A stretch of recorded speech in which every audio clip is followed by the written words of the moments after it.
হঠাৎ করে কি হয়ে গেল আমাদের নতুন বাড়িতে এত পানি আর এত পানির ভিতরে কাজ করতে আছে। তো কিছুদিন যাবত আপনারা দেখতে আছেন যে বিমগুলো ঢালাই হইতে আছে, কিন্তু বিমগুলোর ভিতরে আবার বালুগুলা ব্রড করতে হবে, তাই কাজ শুরু করে দিলাম বালুগুলা ফালার জন্য। এখানে আমরা গাড়ি বালু ব্যবহার করতে পারতাম, কিন্তু গাড়ির বালুগুলো উর্বর হয়ে থাকে, অর্থাৎ এগুলোকে পানি দিয়ে আবার কাজ করতে হয়। তো দেখতে পারলাম বালির সাথে একটি মাছ এসেছে, এটি সম্ভবত ট্যাংরা মাছ। সবাই ট্যাংরা মাছ হিসাবে চিনি, কিন্তু আমরা ভোজ্জা মাছ হিসাবে পরিচিত। মাছ দেখার পর একজন লাঠি নিয়ে গেছে উঠানোর জন্য। এখন যেহেতু নিচে নামা যাবে না, তাই লাঠি দিয়ে উঠানো হয়েছে। তো দেখতে পারতেছেন মাছ পেয়ে অনেক খুশি, কারণ এখান থেকে মাছ ধরা সম্ভব না, পানির সাথে আসার কারণে ধরতে পারছে। তো মাছ পেয়ে অনেক খুশি, আর এই আমি খুশিতে আপনাদের সাথে ভিডিও করতে আসছি। অলরেডি আমাদের নতুন বাড়ি বড় হয়ে গেছে, অর্থাৎ পানি দিয়ে বড় হয়ে গেছে। বালির সাথে যেহেতু পানি আসে, এই কারণে তাই বালির চাইতে বেশি হয়েছে পানি আসে, এই কারণে পানি অনেক হয়ে গেছে। দেখি কতটুকু হতে পারে। কি একটা অবস্থা দেখেন, এই পানির ভিতরে দাঁড়ায় কেউ কাজ করতে পারে? তারপর হচ্ছে আবার শীতকালে প্রচুর ঠান্ডায় তারপর আবার পানির ভিতরে কাজ করতে হয়। তো এগারো পানির ভিতরে ডালাইগুলো দিতে হইতে আছে, কারণ ওদিক দিয়ে আবার দুইজনে কাজ করতে আছে, এই কারণে অনেকটা কষ্ট হইতে আছে। তো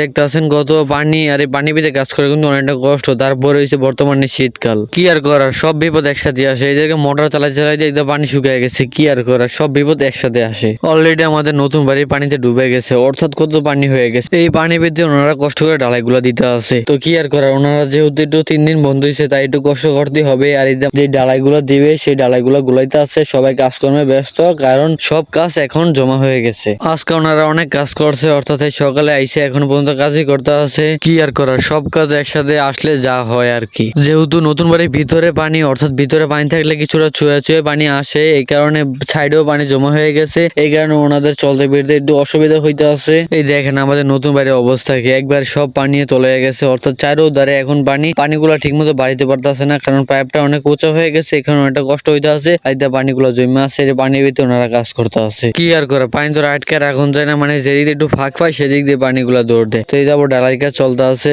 তো সব দিক দিয়ে আজ ডালাই কমপ্লিট হয়ে যাবে ইনশাল্লাহ। বিমগুলো কমপ্লিট, এখন ডালাই দেওয়া ইনশাল্লাহ পরবর্তীতে সব কাজ করা কমপ্লিট হয়ে যাবে আলহামদুলিল্লাহ। এত কম সময়ের ভিতরে অনেকগুলো বাড়ি ফালানো হয়েছে আলহামদুলিল্লাহ। তো এই বালুগুলো আজকে ফালানো হয়েছে, ইনশাল্লাহ কালকে আবার ফালানো হবে। কালকে দেখি বট হইতে পারে কিনা। পানি আর বালি এক সমান হয়ে গেছে, এই কারণে বালি বেশি একটা বোঝা যায় না, যেদিকে উঁচু সেদিকে বোঝা যায়। এই দিক দিয়ে দেখেন পানি ভিতরে কিভাবে কাজ করতে আছে, এভাবেই ঠান্ডা জ্বালায় থাকুন যায় না। আর এখন হয়ে গেছে অলমোস্ট সন্ধ্যা, তো এখনো কিভাবে কাজ করতে আছে। সবার ভালো কাটুক, নতুন বছর ভালো কাটুক দিন, এভাবেই শেষ হয়ে যাবে প্রতিটা বছরই। সবাইকে 2026 সালের শুভেচ্ছা। ইনশাল্লাহ 2026 সালও ভালো কাটবে। অলরেডি দেখেন আমাদের পানি বরড হয়ে গেছে, পানি এখনো যায় না। আর এই ওনার কাজ করতে আছে, আমি সোয়েটার পরে বসে আছি। তো আপনাদের সাথে একটু ভিডিওগুলো শেয়ার করতে আসি। তো আমাদের অলরেডি আজকের কাজ করা শেষ, অলমোস্ট এইটুকু কাজ করছে। ইনশাল্লাহ কালকে কতটুকু কাজ করে সেটাও দেখাবো আপনাদেরকে। আপনাদের মূল্যবান মতামত কমেন্ট বক্সে বলে যান। ইউটিউব চ্যানেলটিকে সাবস্ক্রাইব করে ফেসবুক পেজটিকে ফলো করে আমাদের পাশেই থাকুন।